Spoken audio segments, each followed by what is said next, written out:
Hey everyone, I'm Jeremy Saffron and you're watching Kitco Mining. And today on the show, we're examining the fluctuations in precious metal prices, focusing particularly on gold and copper. And of course, we'll be exploring how mining equities are responding to these current market conditions.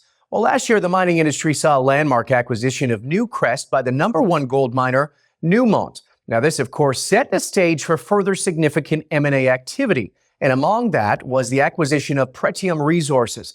It's renowned for its high-grade Brucejack gold mine, which was taken over by Newcrest Mining in a notable $2.8 billion transaction. Now, Bob Quartermain, founder and now co-chair of Dakota Gold, was at the forefront of this deal. And today he joins us to share his experience to talk about gold, copper, and what he's working on now. Bob, thanks for being on the show. Great to see you, Jeremy. I'm very excited about this. I'm very curious to get your opinion on all-time highs. It seems as though every day I talk about where the price of gold's going. What's the thoughts on the miner side of the price of gold? Well, I think many of the miners think the gold price is still going to be going much higher. What we need to see a better connection between where the gold price is and what we're seeing in the equities. You know, case in today, all-time high gold price, and gold equities down and not performing as well. And so hopefully we'll see that connection get better going forward. But I've been in this business now since 1977, particularly in the gold space, and always think gold price is going to go higher. And over the last few months, it certainly has done that. Has it been very surprising you based on that experience? Did you expect to see levels at this amount? Over time, but the fact that to see the acceleration in gold prices we have over the last 2 months has been perhaps good for the space, but wouldn't have expected to perhaps move up that quickly. And I think it's now an opportunity for the gold equities to be able to catch up to that. The people see that these higher prices are here to stay, and therefore the equities will be able to catch up to it. It seems to be the anecdotal information is central banks are buying the gold and therefore keeping that price up. And we just need to see the retail be able to follow through with that now. Yeah, it's interesting. From a retail perspective, we have a lot of consumers buying gold, but they're not really looking at the equities or maybe the mining stocks. So do you think that that divide will switch up? Do you think that we're going to start seeing some more people come into the mining space as they know that, these resources are depleting and we need more of it? That's right. Gold is used not only in jewelry, but it certainly has its industrial applications. And most importantly, the cell phones and computers that we have all have a small amount of gold within it. Right. And so I think as people understand that gold has intrinsic value that we need in our everyday lives, that yes, eventually we should see perhaps those investors come back who've left. Over the last decade, we've seen a lot of movement of money out of the gold space. A decade ago when we were building the Brucejack mine, there were many portfolio managers with a lot of gold, a lot of assets under management. And many of those individuals have either left or those funds have depleted in size. And so we need to see that movement of generalists and, you say, the general public back into the equities as well as where they are right now in the physical space. Do you think that with the education out there and watching the way that, for instance, we had an energy crisis when it came to oil and natural gas. We saw people start to understand we need more of it. Is that happening with these resources as we enter these precious metals, as we come into AI and different technologies? They're really needed everywhere. That's true. And I would think if you go to your point about just the acceptance across the general public, there was a research done a few years ago for the Mining Association of Canada, where they showed that 80% of Canadians are now favorable with respect to mining. They now understand its need in everyday life because, their cars, they now understand we need to get copper and lithium into the batteries that let them have their EVs. And so there's a general appreciation in that regard. And we also have the political will with it as well. If you look at Minister Wilkinson has been around, recently at the PDAC in Toronto, was speaking about how we have to move from the 12-year that it may take to permit a mine now to getting it down to 5 or 6 years, similar to the length of time that it took us to permit the Brucejack mine. So you're true, there's a better understanding of the population about metals and gold in particular in our everyday lives. And we have that political understanding as well. And hopefully that continued interest will help the industry continue to evolve and get mines into production. Is that political opinion almost cyclical like it is in commodities? You get one leader that says they want this, and then this leadership seemed to pivot a little bit. But I'm curious, are we in a crunch here where we don't have a choice? We really have to start operating new mines, or at least putting them into Right. If we want to meet the goals of 2050, I think trying to achieve the goals that have been set out globally for, a greener economy in 2030, that's only 6 years away. Correct. But if we look at the aspirations for 2050 in a global sense, then yes, we need new mines coming in. And so there needs to be that pivot. And we need to be able to be doing it here in North America.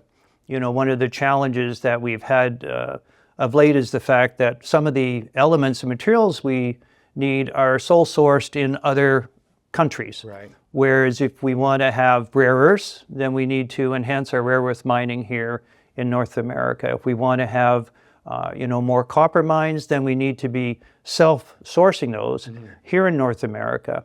And so I think the politicians need to be able to pivot and maintain that. Otherwise, we won't be able to achieve those objectives of 2050 because there's a lot of new infrastructure that has to be built, new power lines, new sources of power.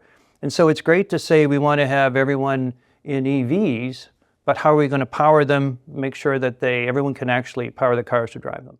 Talk to me a little bit about the cost of production. I mean, you just mentioned you've been in it since 77, right? Latest 70s. Yes, right. Has that went up even as prices get to all-time highs? Maybe profits margins are a little bit sneakier here. Has the cost to produce go up in comparison to the all-time highs?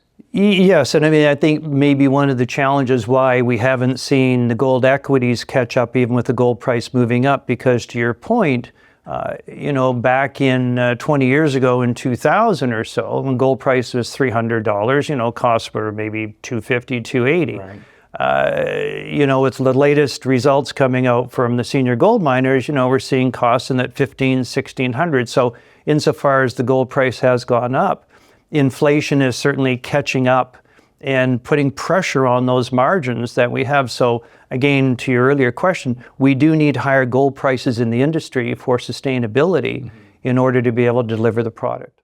So this could be obviously a good thing, not only for profits, but just to see it start to kind of kick along a little bit and get a little bit more mature in this market. Yeah, and I think the other thing that does is also brings more interest back, right? People who haven't been investing now can look and, everyone has a friend who probably has gold coins or still has a gold investment and look and say, hey, look at where my investment in gold has gone physically over these last few months or last 6 months.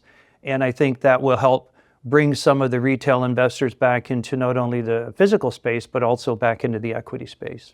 I talked to Ross Beatty, somebody you know very well at PDAC, as well as in Vancouver here, and he was saying this is the worst in his career that he's seen gold prices lag to equity. Is it that bad? Are we getting any step closer here?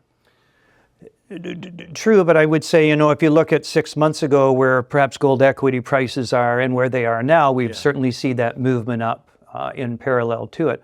I think the real challenge is this disconnect of the disinterest, which is in the space that we have, gold prices all-time high, gold equities moving up, but there just aren't the buyers out there. There's not the kind of liquidity we're seeing in the gold space that we might see in, Bitcoin on an average day, right? And so we need to have that translation that people really understand the fundamentals that gold has in their everyday lives because of its application in cell phones, in computers, and things of that nature. So as the retail audience might be missing out on some of these profit-taking opportunities, investment-wise, are there other things arising? Are there opportunities in the mergers and acquisitions? Are we going to start to see some M&A activity take place in the community while investors remain out of it? Yes, from the fact that it is hard for some of those who have not as mature projects to be able to raise capital. I agree with Ross from the fact that it's a very challenging market to raise capital now for juniors who have development projects, right? If you're an operating company, you're able to deploy that capital. So I think we're already starting to see it. There certainly have been some M&A activities over the last few months where operating entities have taken over either development entities, and even in some cases where we've seen takeover occur and prices go up, which is often not the case.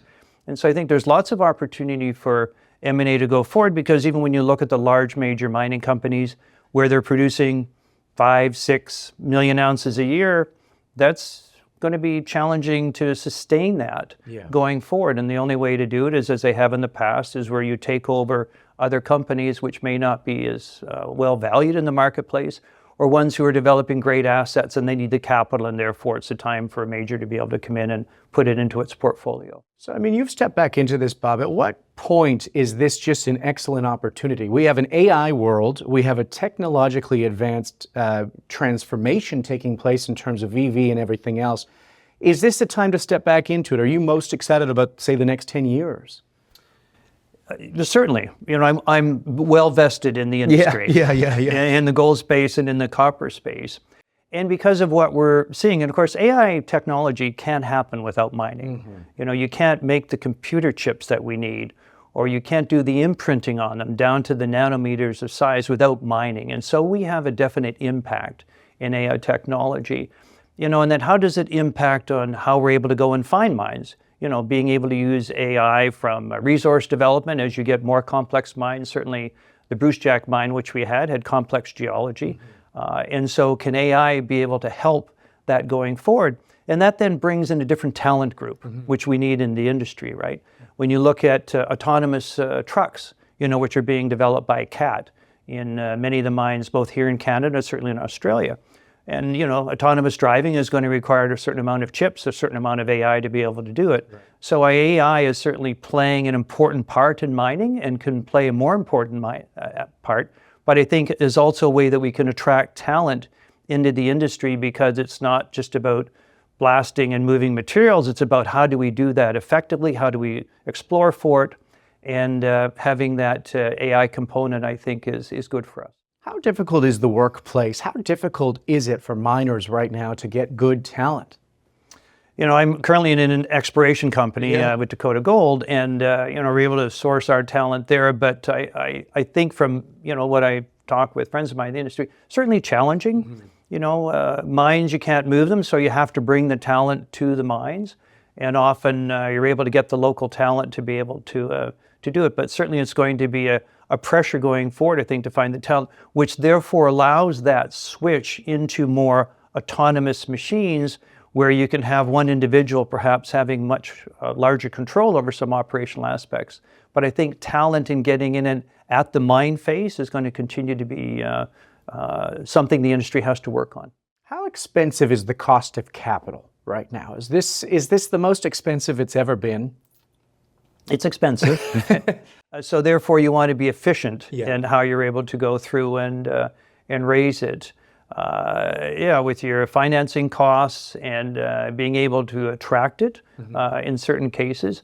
In Dakota's case, in the past, we had an ATM facility in place, which allowed for a little cheaper cost of capital because you're able to use at the market to be able to do it. But for many companies out there currently raising capital for their projects, particularly in the junior space, that yes, it's costly because there aren't many investors out there. So there's a lot of competition for that money right now.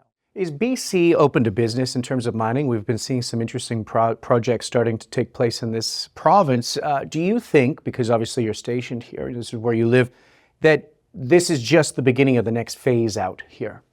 Yes. I mean, BC has a great mineral endowment, both from its copper and gold assets through to its, energy contributions through natural gas, through coal, which can be used for thermal applications. So I would say yes, and it's a matter that now that the politicians understand the need for these projects, it's best to be sourcing them here in this province. I mean, when you look at the Brucejack mine, which we had in Pretium, which was taken over by Newcrest, and now with Newmont, here you have the world's largest gold mining company, now positioned here in British Columbia, up in the Golden Triangle. And so with a company like that coming in, then I'd say, yes, it's definitely open for business, and it's attracting capital because there are still large projects here yet to be developed, many which have been known for some time, particularly as it relates to copper resources. And, there continues to be good work with First Nations and First Nation partners who can help with that development and be able to accelerate those opportunities when there's a situation where they can all benefit from the project itself. You've been very inclusive in the industry, bringing people together, educating people, bringing, First Nations to the table. I'm curious about what we could do to really help understand the retail investors and what they're looking for. And as a community in mining, help market our products to them better.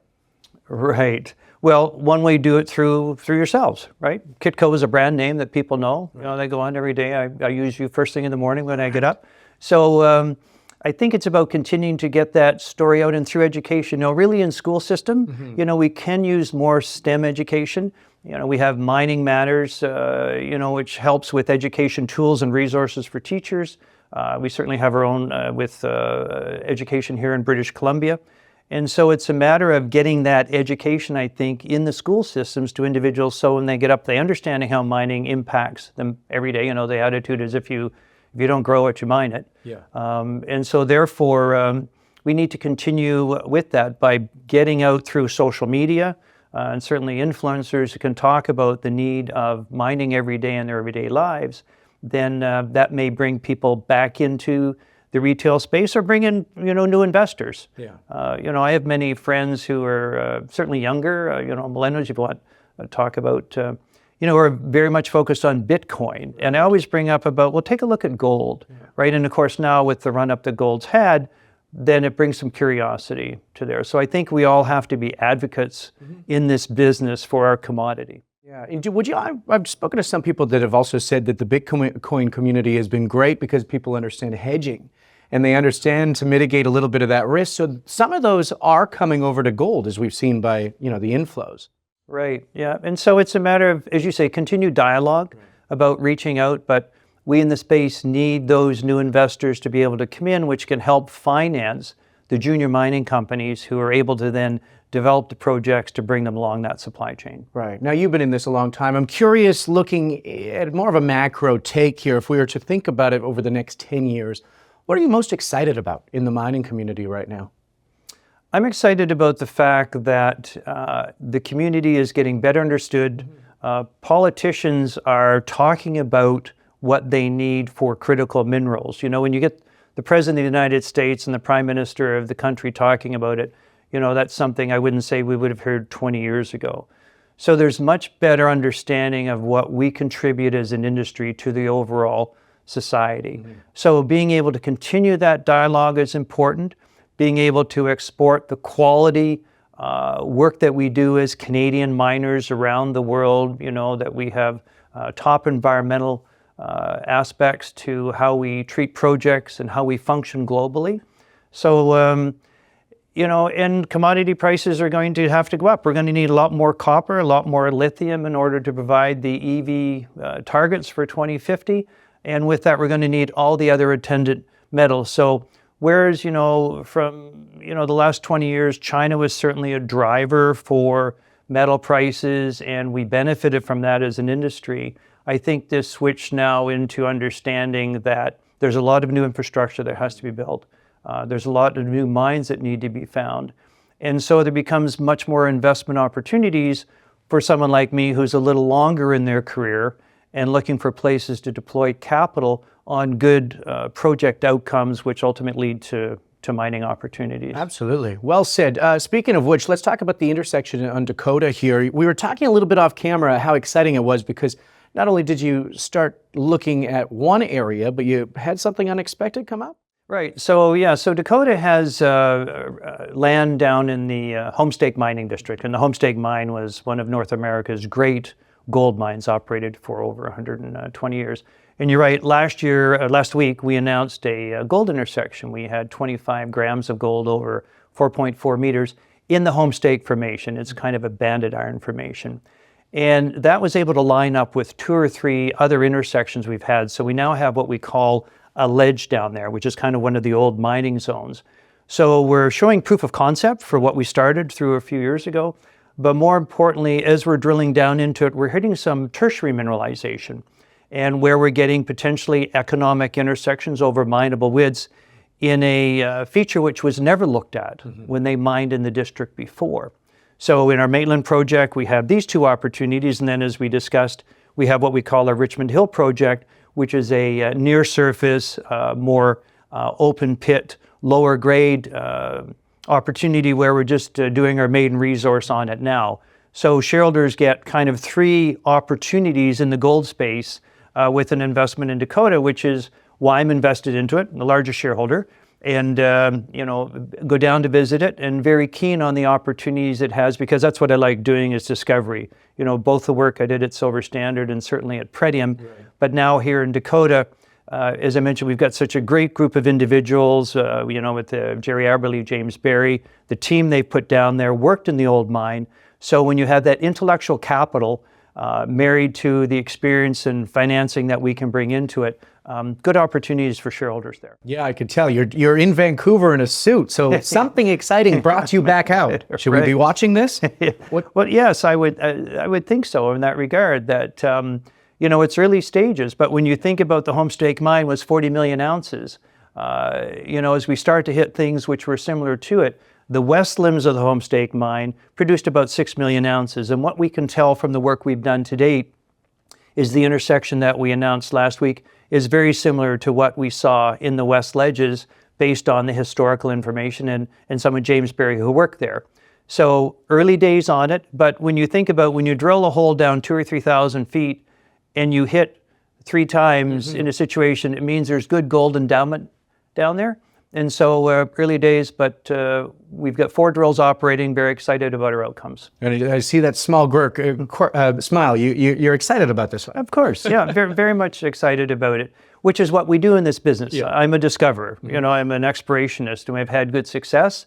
And here's one where we had a concept 4 years ago, and we've now showed the proof of that. Right. So now it's, how large is it? What's in the ground there for our shareholders. Bob Quartermain joining us. Thanks for coming on. I really appreciate your time today. Great. Thanks, Jeremy. And thank you to our viewers, of course, for tuning in. I'm Jeremy Saffer for Kitco Mining. Don't forget to subscribe to our YouTube channel, leave a comment, and we will see you next time.